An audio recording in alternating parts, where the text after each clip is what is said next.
Libres, dignas y humanas. Libres, dignos y humanos. Somos Rosario Castellanos. Tema a presentar: la prescripción de acciones laborales frente a la omisión del aviso de rescisión. Análisis desde el control de convencionalidad y los principios pro persona, acceso a la justicia y seguridad jurídica. Buenos días, compañeros. Somos Irina, Mariana, Neri, Biais y su servidora Xochitl. Y en esta presentación analizaremos un tema de relevancia constitucional y laboral: la prescripción de las acciones laborales cuando el empleador omite entregar el aviso de rescisión, previsto en el artículo 47 de la Ley Federal del Trabajo. Nuestro análisis integra los principios constitucionales de pro persona, acceso a la justicia, seguridad jurídica, así como el control de convencionalidad derivado del artículo primero constitucional. Nuestro punto de partida es que la Constitución mexicana, en su artículo 123, junto con los artículos 1, 14, 16 y 17, obligan al Estado a garantizar relaciones laborales con respecto al debido proceso y a la seguridad jurídica. Dentro de este marco, el artículo 518 de la Ley Federal del Trabajo establece un plazo de 30 días para que la persona trabajadora demande un despido injustificado.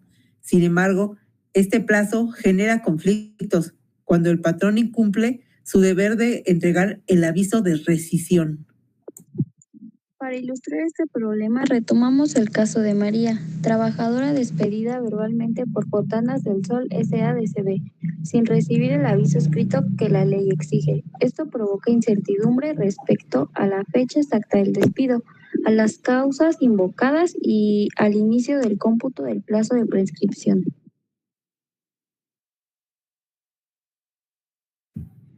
El aviso de rescisión y su relevancia jurídica. En el artículo 47 de la Ley Federal del Trabajo establece que el aviso debe contener la fecha de la rescisión, los hechos que la motivan y la causa legal invocada. En la Suprema Corte de Justicia de la Nación ha determinado que la omisión del aviso escrito equivale a un despido injustificado. Este aviso no es un formalismo, su función jurídica es garantizar certeza respecto al impacto impugnable, transparencia en los motivos del patrón, el debido proceso y la claridad sobre el inicio de los plazos procesales. En el caso de María, al no recibir el aviso, queda en total incertidumbre jurídica. El artículo 518 prevé que la acción por despido prescribe en 30 días a partir del día siguiente a la separación, pero este esquema supone que la persona trabajadora tiene plena certeza de la fecha del despido. Cuando no existe este aviso de rescisión, surge la interrogante: ¿debe iniciar el plazo aun cuando el trabajador desconoce formalmente el acto?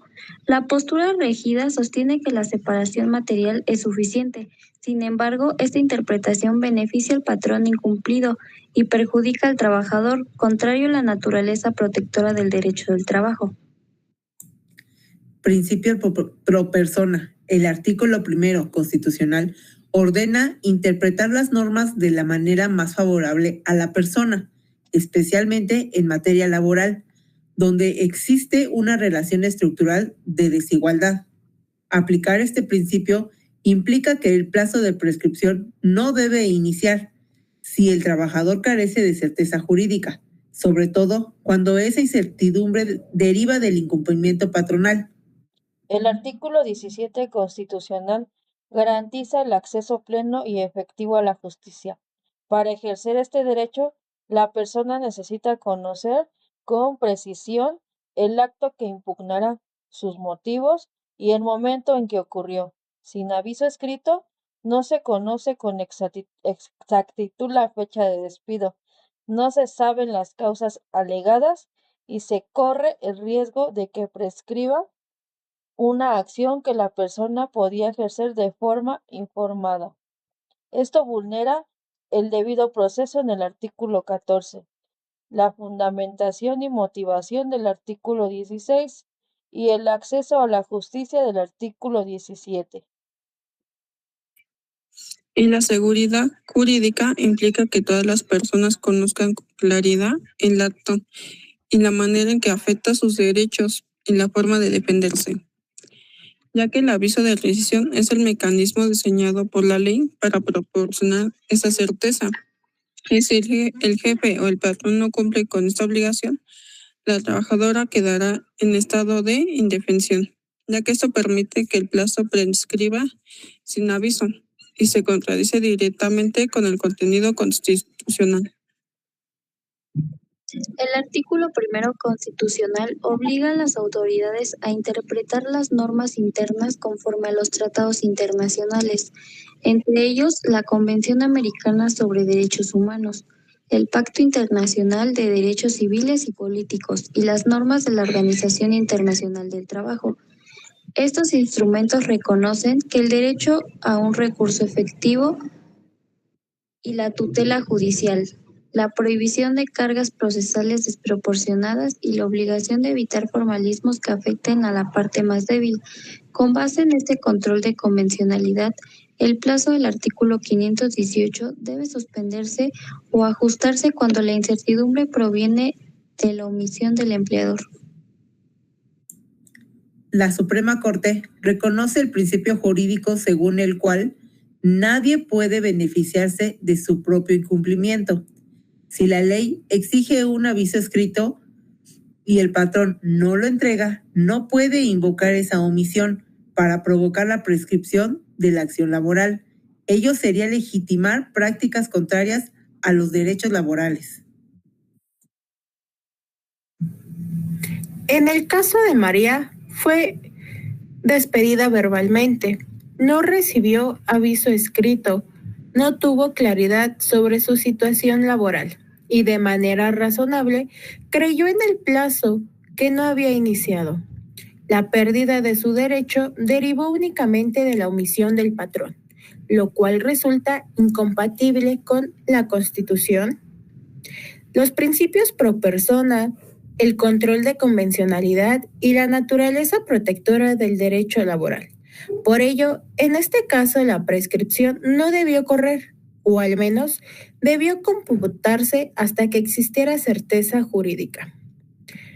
Esto concluye que la omisión del aviso de rescisión debe suspender o modificar el plazo de prescripción del artículo 518, pues la falta es exclusiva del patrón y no debe perjudicar al trabajador. Los derechos laborales deben interpretarse con base en un principio pro persona y siempre a favor de la protección más amplia del individuo. Sin aviso escrito, no hay debido proceso ni certeza, por lo que el plazo de prescripción no puede iniciar válidamente.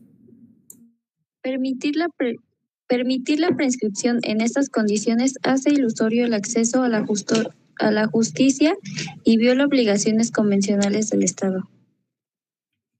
Y bueno, y en conclusión, cuando no existe algún aviso de la rescisión, el plazo de prescripción no debe seguirse, pues por ello vulnera los derechos fundamentales y favorece al patrón incumplido. Agradecemos su atención y esperamos que este análisis haya sido de utilidad para comprender la importancia del aviso de rescisión en la protección de los derechos laborales. Gracias.